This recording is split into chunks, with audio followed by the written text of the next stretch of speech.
নমস্কার বন্ধুরা, সবাই কেমন আছেন? আশা করি খুব ভালো আছেন। আপনাদের আশীর্বাদে আমিও খুব ভালো আছি। কাকুলি ব্লগে আপনাদের স্বাগত জানিয়ে আজকে শুক্রবার, তো সকলকে জানাই সুপ্রভাত। ব্লগটি সকাল থেকেই আরম্ভ করলাম, আর তার সাথেও জানাই আমার গুরু ভাই বোনদের প্রণাম। তো আজকে তোমাদের নিরামিষই, তো চলুন আগে ভাত বসিয়ে নিই। আজকে আবার মেয়ের বই আনতে যেতে হবে স্কুলে। তাড়াতাড়ি করে রান্না করে একবারে আজকে আর টিফিন করব না, একবারে ভাতই বসিয়ে দিই। ওরা বাপ মেয়েতে ভাত খেয়ে নেবে, আমি একটু মুড়ি খেয়ে নেব। সকালবেলা টিফিন। আর চালও বাড়ন্ত হয়ে গেছে, বস্তা পাঠিয়ে দিয়েছে দাদা, মুদি সদায়ের দাদা।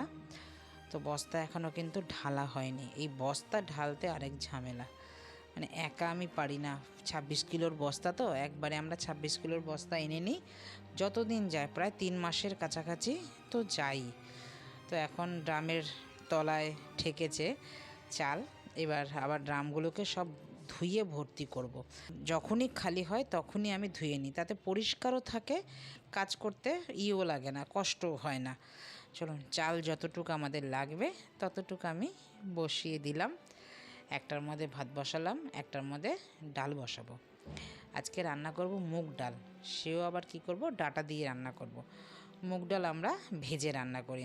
আর তেঁতোর ডাল, যেটা আমরা বাঙাল ভাষায় বলি শুক্তোর ডাল, সেটাকে আমরা কাঁচা মুগ ডাল দিয়ে রান্না করি, আর নাহলে মটর ডাল দিয়ে রান্না করি। মটর ডাল দিয়েও আমি রান্না করি, বেশ ভালো লাগে কিন্তু খেতে। চলুন, ডাল তো আমার ভাজা হয়ে গেছে। ওই আমার ছোট্ট সাথী, এই সাথীর সাথে অনেক দিন ধরে আমার ঘর চলছে।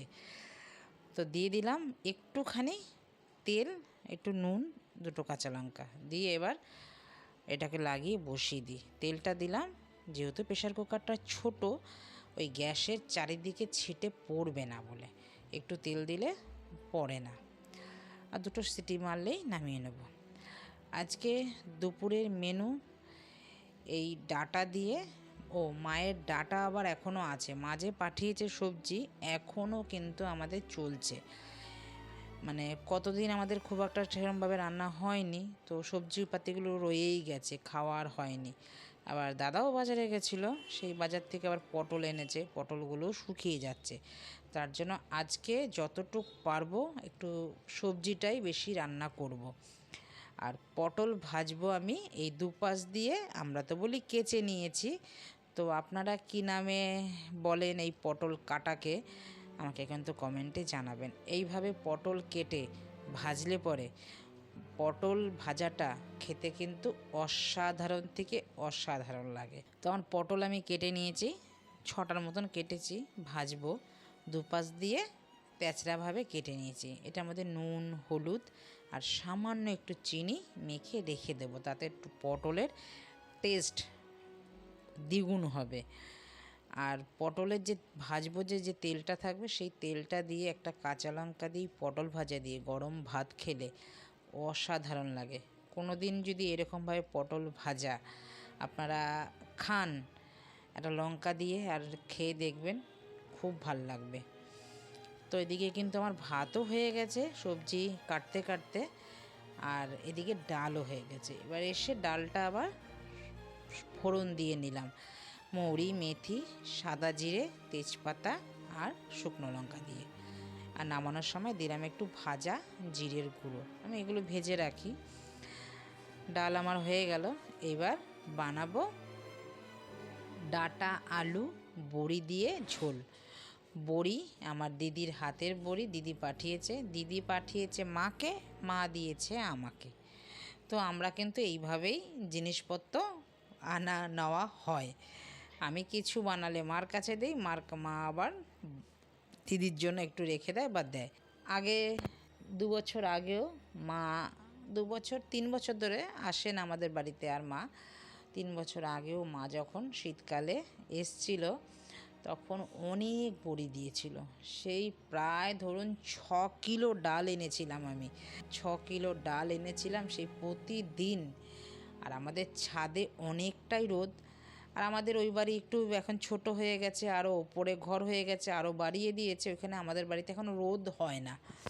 তো যেহেতু আমাদের বাড়িটা খুবই ছোট আর আমাদের এই বাড়ি অনেকটাই বড়, ছাদটাও অনেক বড়, মা অনেক বড়ি দিয়েছিল। প্রায় 2 বছর তো ওই বড়ি দিদিকে দিয়েছে, মামাদের দিয়েছে, মা নিয়ে গেছে, মায়ের বোন মাসি তাকে দিয়েছে, আমি রেখেছি। মানে অনেক বড়ি, মানে 6 কিলো ডালের বড়ি, মানে বুঝতেই তো পারছেন অনেক। মা আবার বড়ি দিতে ভালোবাসে। মা এগুলো আগে ছোটোবেলার থেকেই দেখেছি আমার মা এগুলো করতো সাধারণত। এখন বয়সের জন্য বানাতে পারে না, আর জায়গাটাও এখন নেই। ওই জন্য আজকে ডাঁটা দিয়ে ঝোল, এই ডাঁটা দিয়ে ঝোল খেতেও কিন্তু খুব ভালো লাগে। একদিন খেয়ে দেখবেন। এরকম ডাঁটাও কিন্তু মাই দিয়ে দিয়েছে, দেখেছেন। আলু লম্বা লম্বা করে কেটেছি, ডাঁটাও লম্বা লম্বা করে কেটেছি। আগে তো বড়িটা ভেজে নিলাম, আর তেল গরম হওয়ার পরে দিলাম একটু কালো জিরে ফোড়ন। ডাঁটা আলু দিয়ে ভালো করে একটু ভেজে এবার লঙ্কা দিলাম, একটু জিরের গুঁড়ো দিলাম, দিয়ে মশলাটা কষিয়ে নুন হলুদ তো দিলাম স্বাদ অনুযায়ী পরিমাণ মতন দিয়ে, এবার ঝোলটা যখন ফুটে গেল বড়িটা দিয়ে দিলাম। বড়িটা সেদ্ধ হবে, তো এই মিনিট 5 থেকে 7 মতন ফুটালাম। দেখুন একদম বড়ি সেদ্ধ হয়ে ফুলে গেছে। এবার চলুন নামিয়ে নিই। আমার ডাঁটার ঝোলও কিন্তু হয়ে গেল। এরকম নিরামিষি ডাঁটার ঝোল খেতে কিন্তু বেশ ভালো লাগে। কোনো দিন যদি ভালো লাগে রান্নাটা দেখে বানিয়ে খাবেন, অসাধারণ লাগে। আর এখানে নুন হলুদ মেখে রেখে দিয়েছি, একটু চিনি মেখে রেখে দিয়েছি। পটলের মধ্যে বেশ ভালোভাবেই নুন হলুদ ঢুকেছে। এবার পটলগুলো ভেজে নিই। এই পটল ভাজা আর মুগের ডাল আর এইরকম ডাঁটা আলুর তরকারি বড়ি দিয়ে, আর কি বলবো, আর অসাধারণ থেকে অসাধারণ। নিরামিষি খাওয়াটা যে এত তৃপ্তি করে হয় এই রকম রান্না করলে, মানে কি করে বলে বোঝাবো আপনাদের, মানে বুঝতে পারছি না আমি ঠিক। সাথে আমাদের আছে আজকে গন্ধলেবু। মা আবার গন্ধলেবুও পাঠিয়েছে। ওই যে বললাম না কতদিন দাদা গেছে, সেই সবজি এখনও আমার ফ্রিজ ভর্তি আছে। একটা বেগুন পাঠিয়েছে, প্রায় একটা বেগুনের ওজনই হয়তো 700 গ্রাম হবে। ওই বেগুনটা কিভাবে খাবো আমি খালি ভাবছি। একদিন ভাবছি ভাজা বানাবো। ওই ভাজা বানাতে গেলে ওই বেগুনে যা তেল টানবে, ওই ভয়েতে আর ভাজাও বানাচ্ছি না। আর আমাদের আবার এই বাড়িতে বেগুন পোড়া খায় না অনেক দিন, মানে শনিবারেই আমরা বেগুন পোড়াটা খাই, অন্য বারে তো বেগুন পোড়া খেতে নেই। শনি মঙ্গলবারেই বেগুন পোড়া খায়, বুধবারে খায় না, রবিবারে খায় না। বড়দের থেকেই শিখেছি, এটা জানি না। এবার এরা এই বাড়িতে আবার শনিবার মঙ্গলবার বেগুন পোড়া খায় না, তো অন্য দিন তো আমিও খাবো না। সোমবার আমার মেয়ের জন্মবার, সোমবার আমার জন্মবার, শনিবার দাদার জন্মবার, খাই না। তো আমাদের কিন্তু তার জন্য বেগুন পোড়া খাওয়াই হয় না, জানেন। শীত চলে গেল তাও হলো না বেগুন পোড়া খাওয়া, আর গরম তো চলেই আসলো। দেখি বেগুনটাকে নিয়ে কি করা যায়। বেগুনটা এতটাই বড়, মানে কাটলে পরে হাফ বেগুন রান্না করলে আমাদের হয়ে ভেসে যাবে। একদিনে বেগুনটা খাওয়া যাবে না, অতটাই বড়। শোন, পটল ভাজাও আমার কিন্তু হয়ে গেছে। এবার খেয়ে নিই আজকের মেনু পুরো। আবার মেয়ে আবার বলল পাঁপড় খাবে, মেয়ে ডাল দিয়ে। মেয়ে তো আবার ঝোল ওই ডাঁটা দিয়ে খাবে না।